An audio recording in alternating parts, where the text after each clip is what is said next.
Welcome to PSHS to week two of PSHS 6240 here at George Washington University.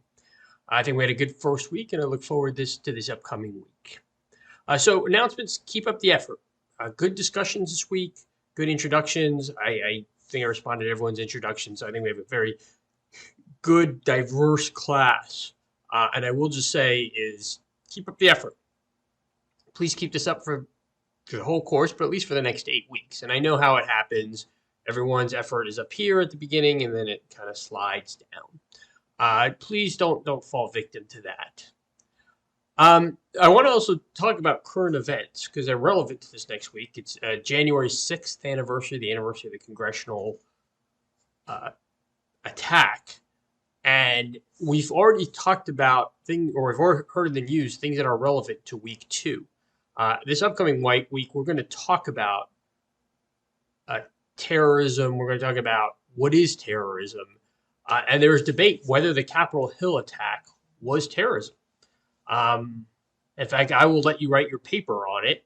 I don't have it in the course module, but because it's a current event. But I will let your paper write your paper. Is the Capitol Hill attack an act of terrorism? And there's arguments for both sides. And I'll just leave it at that. I'll talk more about this next week. But just as you watch some of the anniversary coverage, just think, what is terrorism? Is this a definition of terrorism? Why or why not? So for week one, terrorism as an existential threat. We have spent billions, trillions, depending on how you count it, on defeating terrorism because supposedly it's a threat to our way of life. Is it, or do we make it out to be a threat to our way of life? And I think that's where a lot of the debate came on in this quarter. I tend to believe it may not be an existential threat, but comparing it to some of those policy issues that were talked about in the Atlantic article, whether it's heart disease, whether it's even domestic murders or car accidents, I don't think that comparison is really apt. And there's several reasons. The psychological impact is probably the biggest one. I always bring up this example. I live here in D.C., as many of you do. If there was a fatal accident on the Beltway on Monday, would I still go to work on Tuesday? Yes. There was a fatal accident on the Beltway Monday, Tuesday. Would I go to work on Wednesday? Yes. There's a fatal accident Monday, Tuesday, and Wednesday. Would I still go to work on Thursday? I think the answer for most people is yes. Fatal accidents is something we're inured to. Let me flip that script. Let's say there was a bomb against a school bus on Monday. How many people would send their kids to school on Tuesday? Most. Maybe some would keep their home. Let's say there was an attack on a school bus Monday and Tuesday. How many people would send their kids to school on Wednesday? Probably none. And if there was an attack Monday, Tuesday, and Wednesday, there wouldn't be school on Thursday anywhere in this country. That is a psychological impact. Even though, again, the chances of your child being impacted by that bomb is close to zero, even on Wednesday or Thursday, it has that psychological impact that vehicular accidents or heart attacks or anything else does not have. The other thing is some of those other policy issues, particularly when you talk about vehicle accidents or heart disease, it's arguably self-inflicted. It's not random. We can reduce risk in that factor. If I'm driving a car, I can drive slower. I can drive sober. I can get one of those cars that has all those doohickeys that stop and sense other pedestrians and other vehicles and stuff. I can reduce the risk. Terrorism, it's harder to do because of the randomness of terrorism. So that's why it has that impact. And then we have to ask again, what can impact our way of life? Again, it's still chicken and egg. Does terrorism impact our way of life because of terrorism or because of how we respond to it? But the reality is it does impact our ability day to day. And I just brought up the school bus example there. And then I brought up what is in our control as well. But again, as we're going through this, we have a case here of the coronavirus that's killed 800,000 Americans. and we make the decisions. Is this worth lockdown? Is this worth is the price of another 100,000 people dying worth a mass lockdown, closing business? So the coronavirus is a perfect example. There's a lot of people who would say, let another million people die, but let's keep going as our normal, in our normal day-to-day activities. Omicron's a perfect example here. At the micro level, the chances of you dying from Omicron are zero or very small, and almost zero if you are vaxxed and boosted. But from a micro perspective, and a macro perspective, the threat is there, whether it's filling up hospitals, whether it's people who are vulnerable dying, people who can't get a vaccine. So we make these trade-offs, and we try and figure out where the balance is all the time. And sometimes we see things at a micro level, and sometimes terrorism, we look at it at a macro level because it dominates media headlines. Even though at the micro level, the chances of you dying from terrorism is, as you saw in those statistics, 1 in a million.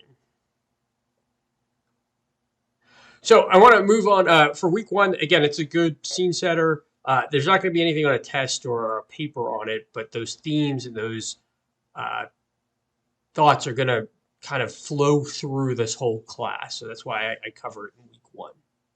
So shifting to week two, we're going to talk about history. I love history. I use history to illustrate issues. And while history doesn't repeat itself, it definitely rhymes. And the things that you might see now, whether it's right-wing extremism, whether it was the rise of ISIS, those things are, you might see in the news that this is original or it's never seen before. That's not really true. Everything we've seen, whether it's the rise of ISIS, right-wing extremism, it has been illustrated in history before. And what I show with this is one of the key aspects of terrorism is getting your communication strategy out, or using the communications technology of the day to get your message out. That's what separates a successful terrorist organization from an unsuccessful one. So what you see here is the Irgun. You're going to read about it in depth this week. This was a Israeli separatist or a Jewish organization that called for the independence of Israel right after World War II. They hanged 2 British soldiers here, and they did that. They took a picture, knowing full well that these images would be transmitted throughout the world using teletype wire photographic technology. It was the YouTube of the day. Back beforehand, you took a picture, it got in the mail, and then 2 weeks later, you'd see it on the newspaper. With teletype photographs, these images can be blurred out, can be blasted out immediately. And the Irgun used that to demonstrate this case. Here, some of you might remember this. You'll see a documentary on this, Black September. This was the taking of the Munich Olympics back in 1972, where Israeli athletes were held hostage by Palestinian terrorists.